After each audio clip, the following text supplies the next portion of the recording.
Calçadas irregulares ainda são transtornos na vida dos belemenses. Cerca de 360 mil pessoas devem ser vacinadas contra os vírus da influenza A e influenza B aqui no Pará. Carteira assinada no setor privado subiu mais de 20% em 3 meses no estado do Amapá.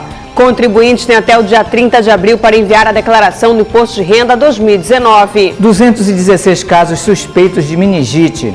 Morte de animais marinhos no litoral paraense preocupa ambientalistas e pesquisadores. O EJA sofreu redução de 13,7% entre 2009 e 2018. Chega a Belém a exposição da cultura da violência para a cultura de paz. E na entrevista de hoje vamos falar sobre imposto de renda. Hoje é quarta-feira, 10 de abril. Nazaré Notícias está no ar.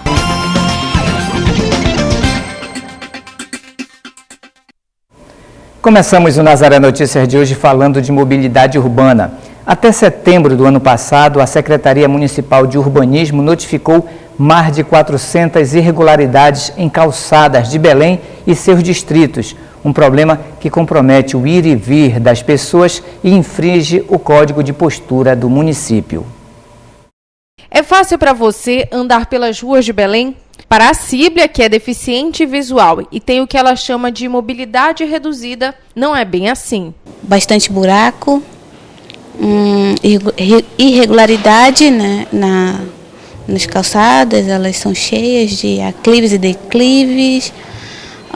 Algumas são bem escorregadias por conta das pedras sabão, das lajotas que não são antiderrapantes. Quando chove fica pior ainda.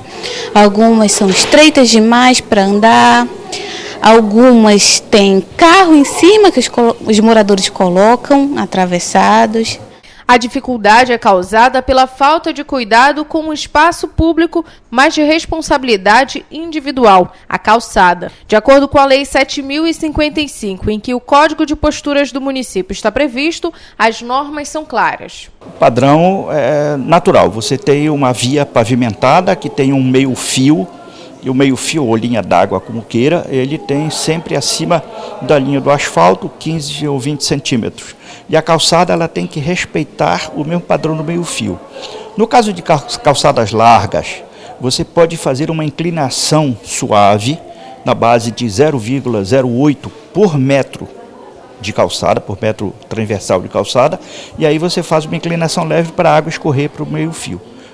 Fora isso, nada pode ser feito na calçada que atrapalhe a acessibilidade ou que atrapalhe o que se chama agora a caminhabilidade, que é você caminhar suave, leve, sem nenhum obstáculo, quer você seja uma pessoa com saúde ou quer você seja um deficiente. Em 2018, esse padrão foi desrespeitado em pelo menos 437 imóveis em Belém, 45 no distrito de Icoaraci e 22 em Outeiro. Entre janeiro a março deste ano, o núcleo setorial do Código de Posturas estima 180 ocorrências, incidência que acaba limitando o ir e vir das pessoas. Quando eu vou para um lugar que eu sei que eu não conheço, eu evito andar por lugares assim, entende? Então eu sempre estou acompanhada.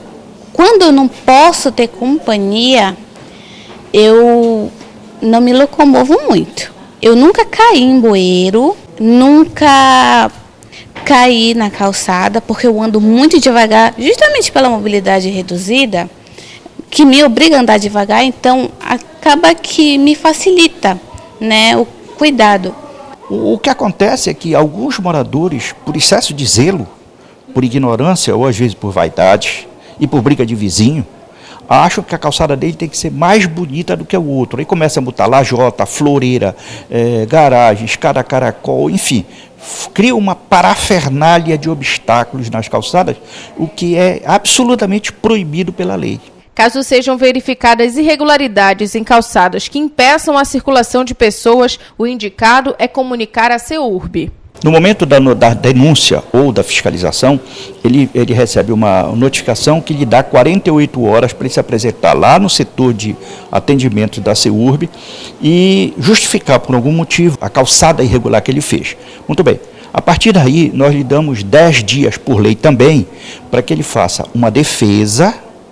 Às vezes é uma defesa até graciosa, mas é necessária, que vai para o setor jurídico, que vai para o setor de alinhamento, onde é feito um levantamento do alinhamento do imóvel, e o setor jurídico faz análise da sua defesa em relação à denúncia, tudo em relação à notificação.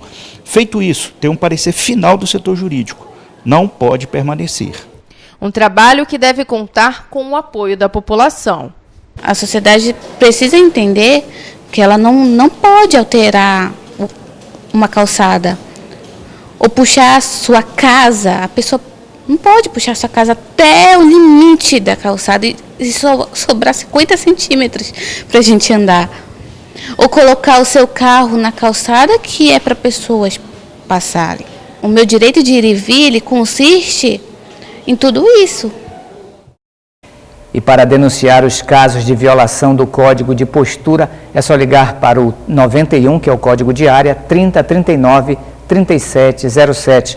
O atendimento é realizado de 8 da manhã até as 2 da tarde. Um ônibus pegou fogo na madrugada de hoje na Travessa Doutor Freitas, próximo à Avenida Senador Lemos, em Belém. O Corpo de Bombeiros foi acionado e controlou rapidamente as chamas. Ninguém ficou ferido. Segundo o Centro Integrado de Operações do Corpo de Bombeiros, as chamas começaram por volta das 5h30 da manhã em um ônibus da linha Paar-Ceasa.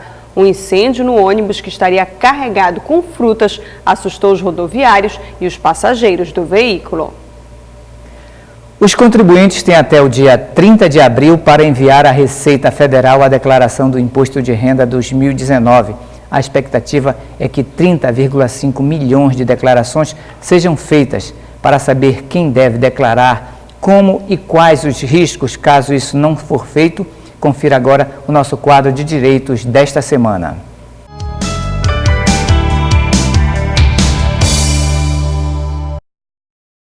É isso mesmo, Marcos, Larissa. E quem vai esclarecer esses aspectos sobre a declaração do imposto de renda é o advogado Paulo Barradas. Tudo bem, doutor? Muito obrigada pela sua participação. Para a gente começar, quem deve declarar o imposto de renda esse ano? O imposto de renda, ele é a forma que o Estado tem de arrecadar dinheiro para fazer os seus serviços, disponibilizar os serviços para a população, produtos, enfim, para fazer o seu papel. Logo, é obrigado pagar imposto de renda. Quem deve pagar imposto de renda? Em princípio, quem teve renda. Ou seja, quem trabalhou e ganhou dinheiro, quem vendeu a sua casa e teve lucro com a venda dela, por hipótese. Vamos dizer que a minha casa, no meu imposto de renda lá, ela está atualizada e o valor dela hoje é 100 mil reais. Eu vendi por 120, então eu tenho que pagar imposto sobre os 20 que eu ganhei. Né? Então, quem fez um negócio e ganhou dinheiro, quem aplicou e ganhou dinheiro com aplicação bancária, com aplicação em bolsa, todo esse pessoal que teve renda fica obrigado a pagar imposto, e essa hora é agora, na declaração do imposto de renda, que existem duas formas. Existe o imposto de renda para a pessoa física, para nós, e o imposto de renda para a empresa, para a pessoa jurídica, que tem lá suas especificidades. O fato é que é obrigado prestar a declaração e pagar o devido imposto, sob pena de ir preso. É crime de sonegação, com punição de 1 a 5 anos de reclusão. Evidentemente que existem, quem ganhou até uma determinada quantidade de dinheiro, fica isento de pagar imposto. Essa quantidade hoje, 28.500 e uns quebrados. No ano, quem ganhou no ano de 2018 até esse valor não pagará nada. Acima desse valor até um segundo valor, pagará um determinado percentual. Acima deste valor, uma segunda faixa de desconto, um pouco mais cara. Para quê? Princípio da igualdade. Se eu ganhei 100 e sou isento, quem ganhou 200 vai ter isenção nos primeiros 100 e pagar imposto só sobre os 100 subsequentes, por uma questão de igualdade. Agora, como é que deve ser feita essa declaração do imposto de renda? Necessariamente precisa de repente ser um contador ou eu mesmo posso fazer isso? A declaração de imposto de renda pode ser feita pelo próprio contribuinte, ela pode ser feita inclusive pela internet hoje, que é um modo... Ocorre que às vezes fica muito complexo. Quando o contribuinte ele ganhou dinheiro por mais de uma fonte, eu posso ter o meu salário, mas eu posso ter uma aplicação bancária, por exemplo. Aí já vai ficando difícil, já vai ficando complexo. Eu posso ter muitos dependentes e esses dependentes podem ter outras despesas que eu vou colocar na minha declaração, como educação, como saúde, até um determinado limite. Então vai ficando difícil, vai ficando complexo. Aqueles que não sabem, que não dominam essa arte e não desejam estudar e se qualificar para fazer a própria declaração, mais seguro contratar um profissional, um contador, para evitar pagar a menos. Porque se eu pagar a menos, lógico que com má fé, se eu pagar a menos com má fé, eu estarei cometendo o crime de sonegação. Aí vou estar sujeito àquela pena que eu falei ainda há pouco. Agora, além da pena, existe também o pagamento de multa e de juros, não é isso? Existe pagamento de multa, existe pagamento de juros, se o pagamento não for feito no prazo que deveria ter sido feito. Então, é só prejuízo. O mais barato, o mais simples, é a gente que ganhou dinheiro, que trabalhou. O assalariado, normalmente, ele já traz o seu desconto no próprio olerite, no próprio contra-cheque.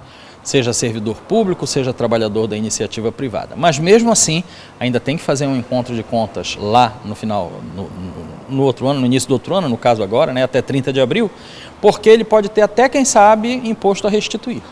E era exatamente essa a minha próxima pergunta: quem tem direito à restituição do imposto de renda e como é que funciona? Tem direito à restituição do imposto de renda aquele que pagou durante o ano mais imposto do que devia.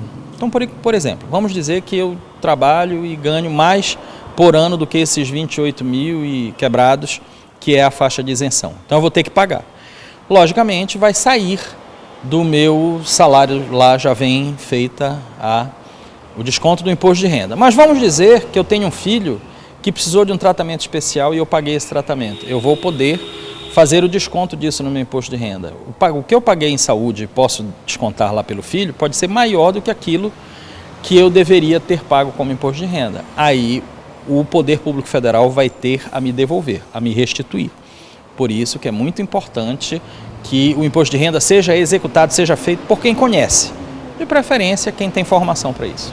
Agora, uma dúvida, uma coisa que todo mundo se pergunta quando se fala de declaração de imposto de renda é: por que eu tenho que fazer isso? Responda pra gente. Por que eu tenho que pagar imposto? Porque o nome está dizendo, é imposto, é uma imposição, é uma obrigação que, se eu não fizer, eu posso ser preso por causa disso. A vida em sociedade, ela nos impõe algumas limitações e algumas vantagens. Se eu tenho a vantagem de ter saúde pública, educação pública, segurança pública, bem ou mal, o poder público presta esses serviços. É porque eu tenho o dever, esse direito corresponde a um dever, que é o de pagar impostos para manter esses serviços. Ok, então, muito obrigada pelas suas informações. É isso, Marcos, Larissa. A gente espera ter esclarecido as dúvidas dos nossos telespectadores com relação à declaração do imposto de renda.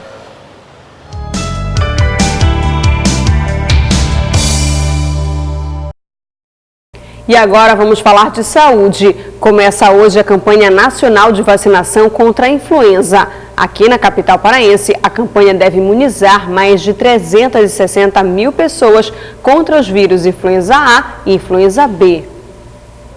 A gripe é uma doença grave e pode levar a óbito. Por isso é importante que as pessoas procurem os serviços de saúde para receberem a imunização. Até o dia 17 de abril, devem se vacinar crianças de 6 meses a menores de 6 anos e gestantes em qualquer idade gestacional. Do dia 22 até o dia 31 de maio, quem deve receber essa imunização são mulheres no período de pós-parto em até 45 dias, professores de escolas públicas e privadas, idosos a partir dos 60 anos de idade, crianças de 5 anos a menores de 9 anos com doenças crônicas, trabalhadores da saúde, dos setores públicos e privados, povos indígenas a partir de 6 meses de idade, adolescentes e jovens de 12 a 21 anos cumprindo medidas socioeducativas, população privada de liberdade e funcionários do sistema prisional, pessoas com doenças crônicas não transmissíveis ou em condições clínicas especiais para apresentação de prescrição médica em qualquer idade. E a vacinação contra a gripe está disponível de hoje a 31 de maio, das 8 da manhã às 5 da tarde, em todas as salas de vacina das unidades municipais de saúde para grupos de risco definidos pelo Ministério da Saúde. Um grupo de 17 pessoas foi resgatado no final de março durante a operação realizada pelo Grupo Especial de Fiscalização Móvel, integrada pelo Ministério Público do Trabalho, Ministério da Economia, Defensoria Pública da União e Batalhão de Policiamento Ambiental do Pará. Sem água, sem banheiro, sem salário, sem carteira de trabalho e sem material de proteção para trabalhar nas carvoarias. As irregularidades aconteceram em Novo Repartimento, no sudeste do Pará. 6 trabalhadores foram encontrados em situação análoga à escravidão. Entre eles estava um casal com uma criança de 4 anos de idade. E a outra cidade foi Tucuruí, com 11 trabalhadores na mesma condição que foram encontrados. E falando em trabalho, o número de trabalhadores sem carteira assinada no setor privado subiu mais de 20% em 3 meses no estado do Amapá. Os dados são do Instituto Brasileiro de Geografia e Estatística, o IBGE, divulgado essa semana. A quantidade de contratações sem carteira saltou de 34 mil para 42 mil entre o terceiro e último trimestre do ano passado. A proporção entre trabalhadores com carteira assinada e não assinada supera os 40%. No período entre o terceiro e o quarto trimestre de 2018, o Amapá registrou mais de 11% nos números de trabalhadores por conta própria. Em 2018, o país bateu recorde de contratações sem carteira assinada, 32,9 milhões. O número é o maior já registrado pelo IBGE desde o início do PNAD, contínua de 2012. Considerando a média do contingente total de trabalhadores ocupados no setor privado em 2018, mais de 25% trabalhava sem carteira assinada, ou seja, estava na informalidade. Desde o dia 1º de janeiro até o dia 9 de março deste ano, foram registrados 216 casos suspeitos de meningite no Pará, 24% deles confirmados, o que gerou preocupação para um possível surto da doença aqui no estado. Ela pode ser causada por bactérias, vírus ou outros agentes, como fungos e bactéria de tuberculose. Estamos falando de meningite.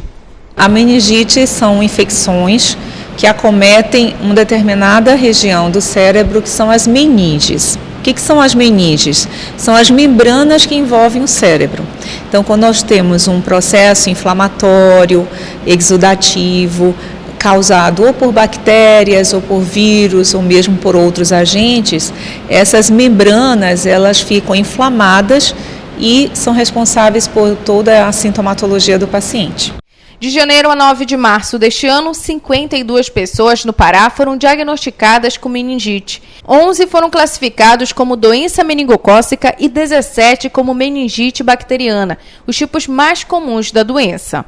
Ele vai apresentar febre, normalmente é uma febre alta, dor de cabeça, e é uma dor de cabeça que tem uma característica, é aquela cefaleia, aquela dor de cabeça que não passa com o uso de medicamento, com o uso de analgésico. Depois o paciente ele pode apresentar um tipo de vômito que é diferente do habitual, é aquele vômito que ele não tem nenhum tipo de indício que vai vomitar, não estava nauseado, não estava enjoado, simplesmente elimina o conteúdo, é o chamado vômito em jato, é um vômito forte que ele é ejetado pelo paciente, o que ele tiver, qualquer tipo de conteúdo, né? Pode ser inclusive alimentar. Fora isso, esse paciente, em geral são crianças que adoecem mais, podem apresentar umas manchinhas na pele, são manchinhas vermelhas ou arroxeadas, que nós chamamos de petequias, que já lembram a forma grave da doença meningocócica, que é a meningococcemia. É quando a bactéria ela sai do cérebro, das meninges, e circula no sangue. Então dá uma sepse por essa bactéria. De acordo com a divisão epidemiológica da CESPA, mesmo com os 52 casos de meningite confirmados no estado, não há surto da doença no Pará. Isso porque os tipos de meningite foram diferentes e não há relação entre eles. O surto significa a palavra aglutinação de casos que tenham relação entre eles, em termos de mecanismo de transmissão, no tempo e no espaço. Então, se nós passarmos a ter, num determinado bairro, por exemplo, da nossa cidade, um número aumentado de casos, em que nós, a partir de uma investigação epidemiológica, possamos identificar que existem casos comuns, ou seja, um paciente entrando em contato com o outro, estando na mesma creche, mesma escola, frequentando o mesmo local de trabalho, por exemplo, e que esses casos guardem uma relação com o espaço e estejam no número aumentado, então nós passamos a definir isso como um surto. Ainda assim, os paraenses não devem abrir mão da prevenção através da vacinação. Hoje, no calendário vacinal infantil, nós temos vacinas que são responsáveis por evitar os principais casos de meningite.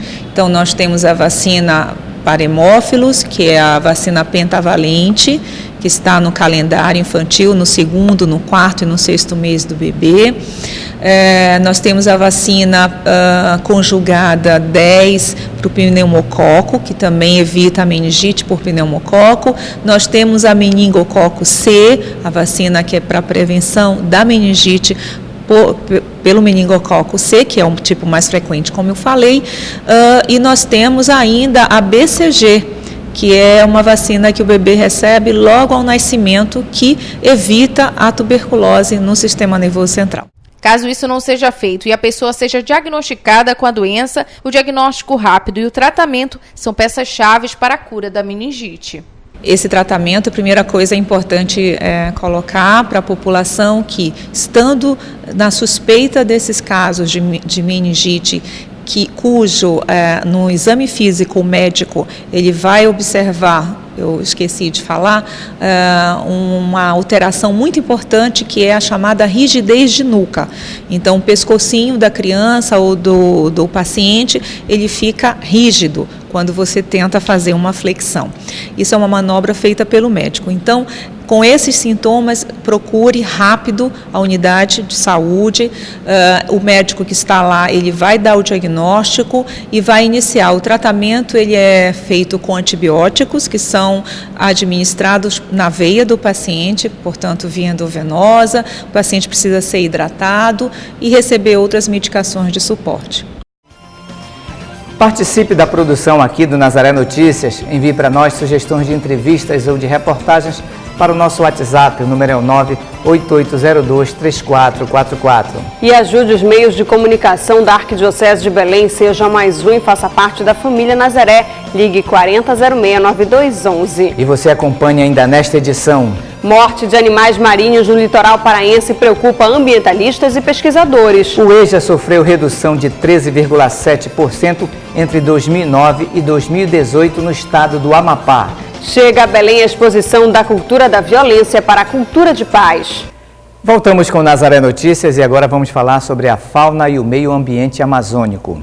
A morte de animais marinhos no litoral paraense está preocupando os ambientalistas e pesquisadores. Em alguns casos, a morte desses animais é causada pela rede de pesca ou até mesmo pela poluição, um problema que vem afetando os oceanos do planeta. O episódio, que não deveria ser comum, está bastante corriqueiro nas praias do estado do Pará. Animais marinhos estão sendo encontrados mortos na beira da praia. Essas populações de golfinhos, né, o boto, no caso que apareceu em Salinas, é o boto cinza, que é uma espécie de golfinho, são animais costeiros, eles vivem, né, nessa região, são residentes, então na verdade eles passam o ano inteiro nessas regiões, em baías, estuários. E no caso desses encalhes, eles estão relacionados com a captura acidental em rede de pesca. Por os botos estarem na mesma região que os peixes, eles acabam se acidentando, caindo na rede, como eles precisam respirar oxigênio, eles precisam subir para respirar, se eles ficarem presos, eles acabam morrendo até mesmo afogados. Em fevereiro deste ano, uma baleia ficou encalhada e morreu em Soure, no Marajó. Era um filhote de mais ou menos 1 ano de idade, a gente chama de um filhote recém-emancipado, ele pode ter se perdido, né, ele está naquele primeiro momento em que ele faz a primeira migração sozinho, sem a mãe. As baleias elas ficam em torno de 1 ano com as mães. Então, assim, imagina que um filhote bem novo, ele talvez não tivesse tanta experiência assim, acabou morrendo e por conta das grandes marés que a gente tem aqui na região, a carcaça foi levada até o manguezal. A vida marinha vem sendo bastante afetada pela grande quantidade de lixo descartada nos mares.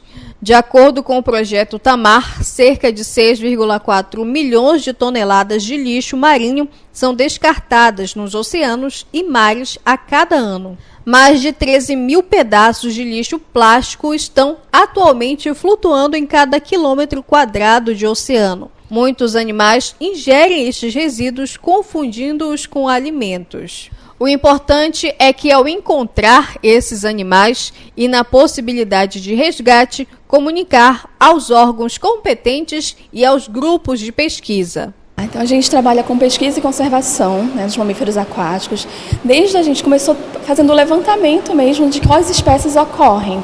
No início a gente sabia que tinham 4 espécies só confirmadas para a costa norte do Brasil, hoje a gente tem mais de 27. Então assim, foi um grande avanço no conhecimento de mamíferos aquáticos na região. Então a gente, principalmente os encalhes, a gente fica triste quando o animal morre, mas é uma oportunidade única de conhecer melhor os organismos, né, os mamíferos aquáticos que ocorrem aqui.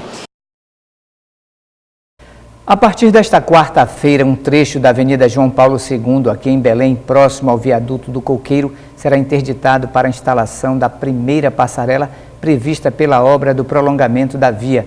O serviço começa a partir das 22 horas de hoje até as 5 da manhã desta quinta-feira. E nesse período, o fluxo de veículos desde a rodovia Mário Covas, no sentido Ananindeua-Belém, será interrompido. A segunda parte do trabalho está programada para começar às 23 horas desta quinta-feira e encerra às 6 horas da manhã de sexta-feira. A interdição é no sentido contrário da via Belém-Ananindeua, desde a rua Mariano, que será realizado o içamento para o posicionamento de uma das 7 passarelas, a de número 6, localizada a 500 metros do viaduto do Coqueiro. E de acordo com o governo do estado, a previsão é que as 2 empresas contratadas para realizar o trabalho concluam a implantação de todas as passarelas até o dia 18 de julho. E agora o assunto é educação. O número de escolas que ofertam a modalidade de ensino fundamental da educação de jovens e adultos, o EJA, sofreu uma redução de 13,7% entre 2009 e 2018 no estado do Amapá. Os dados são do último censo divulgado pelo INEP. Em uma década, o ensino no Brasil ganhou 12% a mais de escolas da educação básica. Porém, perdeu 34% das instituições de ensino que ofertavam o EJA. É uma modalidade de ensino ofertada para pessoas acima de 15 anos que, por algum motivo, não concluíram os estudos do ensino fundamental ou médio na idade esperada. A redução no Amapá deixou o estado na 5ª posição do ranking negativo entre os estados do norte. Encabeçando a lista está Rondônia, com 51,2% a menos. No Brasil, apenas o Distrito Federal terminou a década com aumento no número de escolas com a oferta. O Ministério Público do Estado do Pará iniciou os debates sobre a recuperação e reintegração social de detentos condenados em audiência pública aqui em Belém. De acordo com o MP, uma grave crise é enfrentada pelo sistema penitenciário no Brasil, além de altos índices de reincidência de condenados. O MP busca, com o debate, mobilizar e sensibilizar os participantes sobre a necessidade da sociedade se envolver na questão da execução penal e ressocialização do condenado.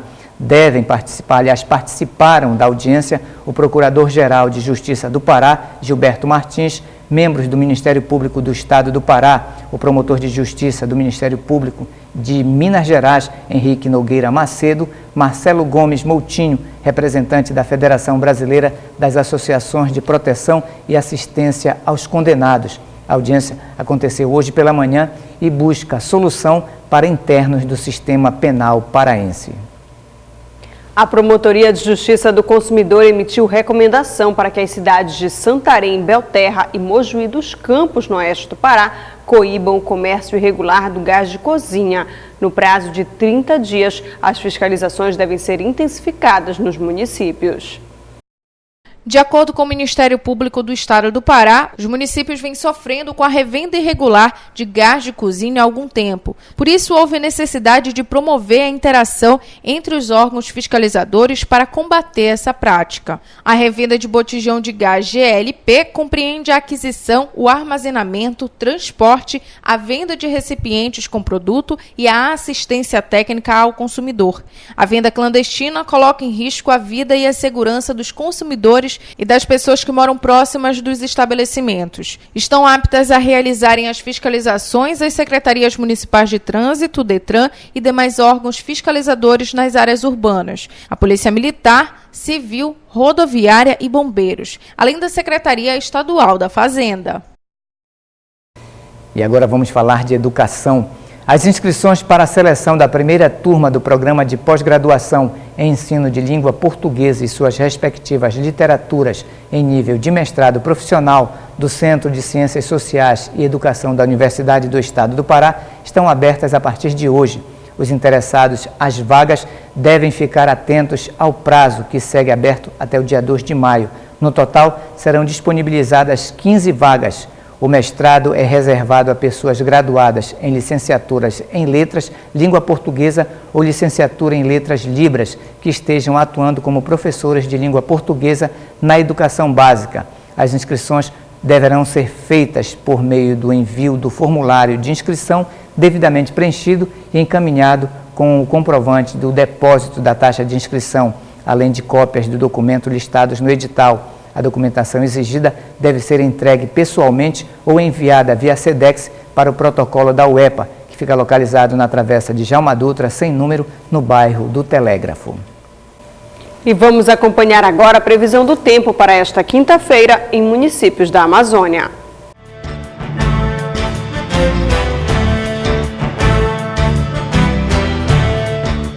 A quarta-feira será com céu encoberto e chuvas fracas no município de Tailândia, nordeste paraense. Até o final de semana, o sol não deve aparecer. A temperatura varia entre 24 e 28 graus. Na cidade de Óbidos, na região do Baixo Amazonas, a meteorologia prevê céu encoberto e muitas nuvens, com chuva fraca nesta quarta-feira. A temperatura varia entre 25 e 29 graus. Em Nova Timboteua, também no estado do Pará, a quarta-feira será com céu encoberto e possibilidade de chuvas a qualquer hora do dia. A temperatura varia entre 24 e 28 graus.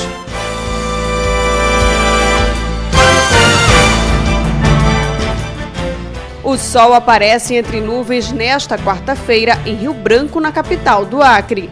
Mesmo com o tempo abafado, as chuvas não estão descartadas. A mínima prevista é de 23 e máxima de 31 graus. No município de Parintins, no estado do Amazonas, pela manhã o céu estará encoberto e ao decorrer da tarde o tempo fica fechado e estão previstas chuvas. A mínima inicia em 25 com máxima de 29 graus. Em Barra do Corda, no Maranhão, a previsão é de céu encoberto com chuvas durante todo o dia. A mínima prevista é de 24 e a máxima de 28 graus.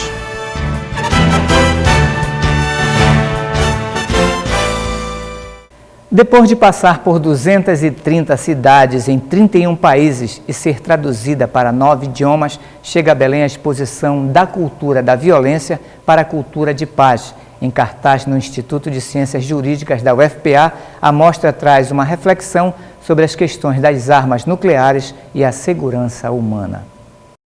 Refletir sobre o papel do ser humano para a construção de uma sociedade de paz. É essa a proposta da exposição da cultura da violência para a cultura de paz. Foi uma idealização da SGI, que é a Soka Internacional, né, e dessa forma baseada nas propostas de paz do Dr. Daisaku Ikeda. E preocupados em podermos contribuir com essa reflexão, né, da construção de uma verdadeira cultura de paz. Felizmente, né, num momento tão delicado, né, que nós estamos vivendo no país e também aqui na nossa região, a nossa verdadeira intenção é poder contribuir com esse debate, poder difundir realmente, né, essa reflexão da cultura de paz, da construção da cultura de paz. A mostra chegou a Belém esta semana e tem provocado uma série de reflexões sobre a vida em sua totalidade. O que me chamou a atenção foi justamente tema, né? Violência e paz. São palavras antagônicas, né? Sentimentos também. Eu trabalho com violência doméstica. A exposição eu vi que é falando de violência e também de a tentativa de uma cultura de paz muito mais abrangente, global. Mas a gente sabe que o global influencia o pequeno e vice-versa. O que me tocou nessa exposição hoje é a questão da violência, né? Mas não só daquela violência que você se preocupa com a bomba atômica, né? Mas a violência no geral, por exemplo, a preocupação com os animais que vivem, com os animais submarinos, né? Os peixes, as algas, todos esses animais que vivem embaixo do mar, né? Um pensamento que precisa ser levado adiante, a fim de reverter o quadro de violência no mundo. No topo de uma pirâmide, né, dessa cultura de violência que nós temos as armas nucleares, né, que é um dos temas que globalmente, na exposição no âmbito global, ela enfatizou. Mas para a nossa realidade brasileira também, na base da pirâmide estão as pessoas. Então a violência ela parte do ser humano. Temática abordada nas 4 alas e 38 painéis que compõem a exposição. Uma forma de incentivar a cultura de paz na sociedade. O que eu vou levar, né, para a minha vida, né, e vou levar também para as pessoas, né, é justamente a conscientização de que nós devemos ser humanos, né, devemos ser humanos, independente de raça, de cor, né, de educação, ou seja, de título, né, escolar, mas ser humano com aquela pessoa e tentar ser humano também com os animais também, né, que também são vidas, as plantas são vidas, tudo que nos cerca é vida, né? Então eu vou levar isso para a minha vida e vou compartilhar com as outras pessoas também. A exposição ela mostra que mesmo num pequeno ato de um comentário maldoso, por exemplo, já está a raiz da violência, né? Então transformar essa predisposição de ver a outra pessoa como um adversário ou colocar na frente os rótulos, né, e esquecer a essência da pessoa como um ser humano, né, é um dos objetivos, né? Então fazer com que a pessoa reflita e consiga enxergar essa verdadeira essência comum a todos nós, né, independente de religião, independente de ideologias, né, mas realmente conseguir enxergar essa essência comum a todos nós, que é a própria condição como ser humano. Então essa exposição ela traz para essa reflexão. E essas foram as notícias de hoje. Para dar sugestões de entrevistas ou de reportagens, envie para o nosso WhatsApp, o número é 988023444. E se você quiser rever nossos vídeos, acesse o portal Nazaré, www.fundacionazaré.com.br ou acesse a nossa página no Facebook. Ajude os meios de comunicação da Arquidiocese de Belém, faça parte da família Nazaré. Ligue 4006-9211. E o Nazaré Notícias de hoje fica por aqui. A gente se encontra amanhã na próxima edição. Até lá! Até lá!